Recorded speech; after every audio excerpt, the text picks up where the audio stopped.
So now we shall study about the section 2. How did Sunil began playing the cricket? Who helped to develop his talent as a cricketer? Let's read on. My most vivid recollection of my childhood cricket playing days is the time I almost broke my mother's nose. She used to bowl to me in the small gallery of our house where we played our daily match with a tennis ball. Since the area was small,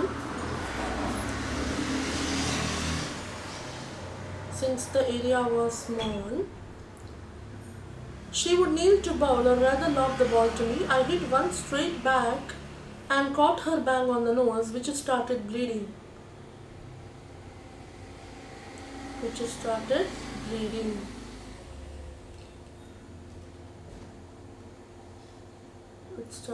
Okay. Although it was a tennis ball, the distance between the two of us was very short, which accounts for the force with which the ball hit her.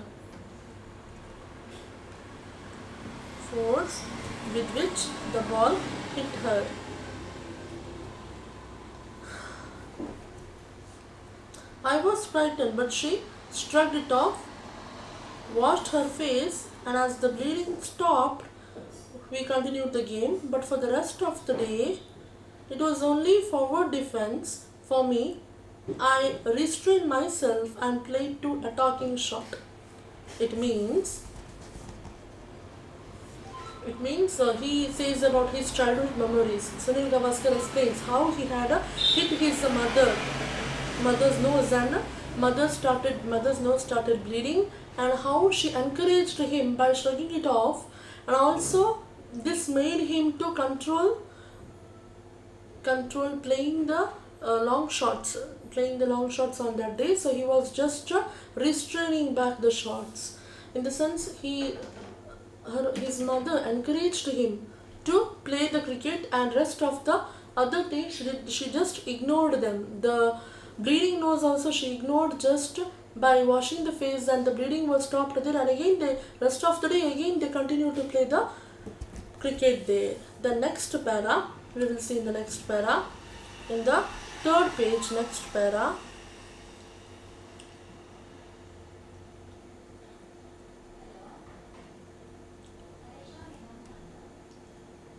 Cricket, to use a cliche, is my blood. My father was a good club cricketer in his days and a keen student of the game. Even now, we have interesting discussions on various developments of my career. As I have already said, I had a privilege of having a cricketing mother. And as I have already said, I have a privilege of having a cricketing mother who helped me to take the first steps in the game I have come to love. My uncle Madhava Mantri, who played for India in a 4 official test, though not very successfully, but was a force to reckon with in first-class games. Whenever I went to my uncle's house, my favorite pastime used to be to take out his pullovers and caress them with a sense of longing. I was so attracted by the Indian Test pullovers that once I even dared to ask him if I could take one, since he had so many. My uncle told me that one has to sweat and earn the India colours, and I too should work hard to earn the distinction. That is a lesson I have never forgotten. Looking back, I am glad that my uncle did not succumb to my childish fancy and instead taught me that there was no shortcut to the top. I was also fascinated by the many souvenirs he had and the large number of trophies he had won. What I liked most was the stump bearing the autographs of the 1952 India and England teams, and I loved to linger over the autograph of every players. So here in this para, Sunil Gavaskar says about his childhood. He says that how his mother helped him to continue his cricket journey, how his father helped him, as well as how his uncle helped him in this cricket journey. His mother, after getting hit by the hard tennis ball, still she didn't care so much to her wounds. She just wanted her son to be a great cricketer, to be well known, well versed with the cricketing techniques and all. So she also encouraged him. And the father of Sunil Gavaskar, is a good club cricketer. He used to advise his son regarding the cricketing matches, how to be played, what all the techniques should be used. Everything his father used to teach him, as well as his uncle. His name is Madhava Mantri. He is also a well-known player.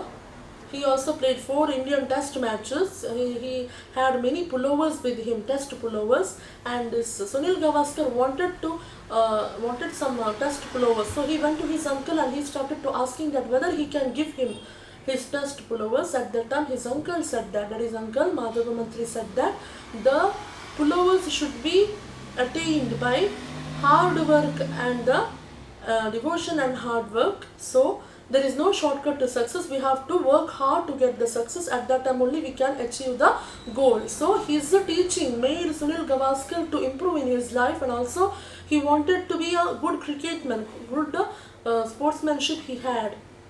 And in the last before that, in this para, in the last we can see that Sunil Gavaskar liked one sovereign which was in his uncle's house. That is a stump which was bearing the autographs of the Indian cricketers as well as England cricketers, England cricket teams. It was in the autographs of the year 1952. That was very much liked by the Sunil Gavaskar. In the last para, we will see how the Sunil was in his childhood regarding his games.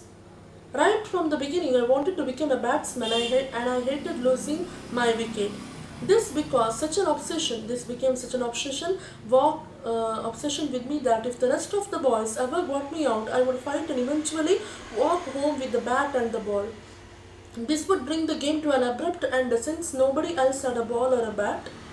The boys cursed and called me names, but the tension did not last long and we generally got on very well. Among these early comrades with whom I played with the Ambaye brothers and the Mantraker brothers and several others who made up our team.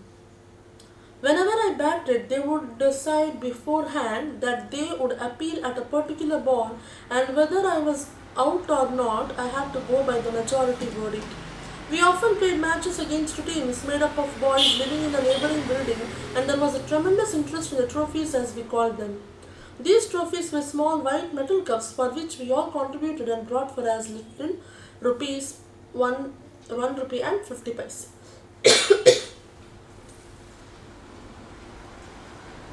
So here, Sunil Gavaskar explains about his childhood memories, that is while playing the cricket.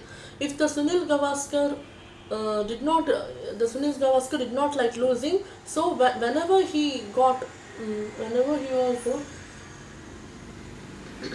out, whenever he was out of the game, he used to take ball and bat along with him, and because of this, the game was coming to an abrupt end. So the boys used to curse him and call him names and tease him because of this. They were also angry and annoyed by Sunil Gavaskar's behavior. But Sunil Gavaskar did not like losing out the match, that is going out of the match. Whenever he was out, he used to take the ball and bat with him. So the friends who were studying with the friends who were playing with him were very annoyed by this. They were Ambaye brothers, Mantraker brothers, and several others comrades in the sense friends, who used to play cricket together. They used to make some groups and they used to play together. And in the name of a trophy, there was a small silver white metal cups. Small white metal cups were there. They were given as trophies, and they costed up to 1 rupee and 50 paise. That is the most memorable thing which he had remembered till now in his childhood. So here the Sunil Gavaskar chapter finishes. Here it comes to an end, and some question and answers are given here. We have to go through those question and answers, and the answer will be given in the page number 816th. Check your answers. In this page you can see that all the answers are given in this page 16 and 17. You can go through that. Okay, next we will see .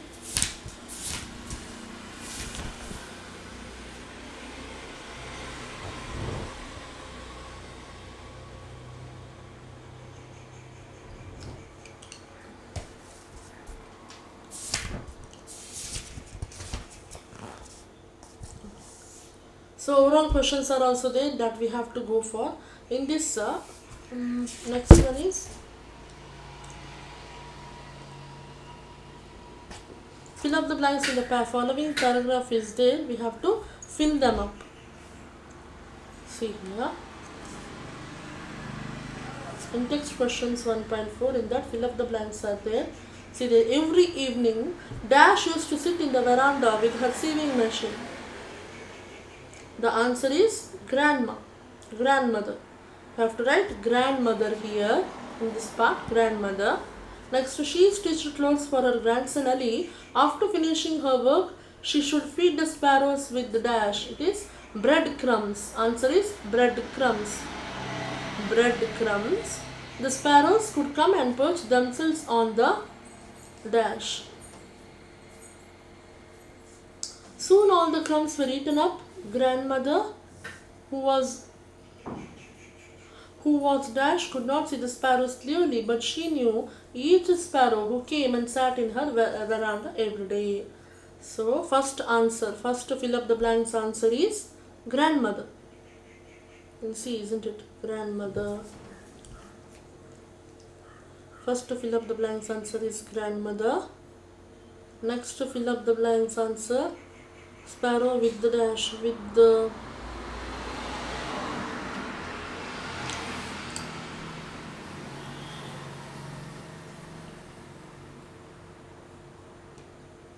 so that answers are also given in the page number 16 and 17. All the answers we can find regarding the fill up the blanks and all. It is in the page number 15 and 16 and 17. Here it is given.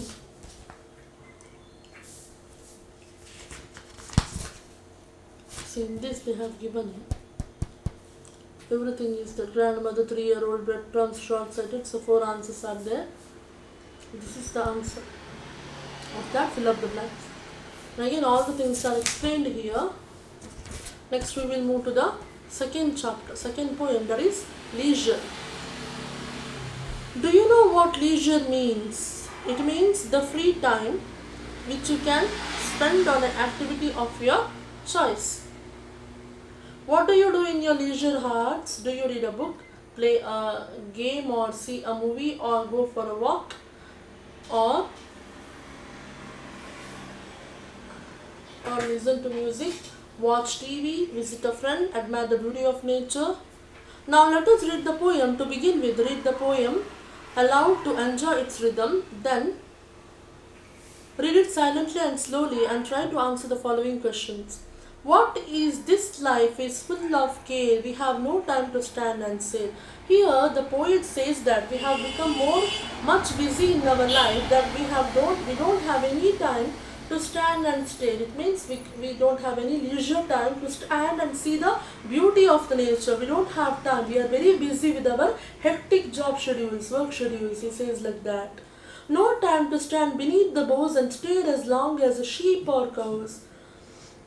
Beneath the boughs, in the sense we can't stand under the tree and we can't see how the cows and sheep see or watch the beauty of the nature. So whatever they do, we can't do that because we are very busy in our life. Because of that, we can't even think of sparing some time by seeing the beauty of the nature. No time to see when woods we pass, where squirrels hide their nuts in grass. In the sense, we can't go to the forest also to see the beauty of the squirrel which is hiding its own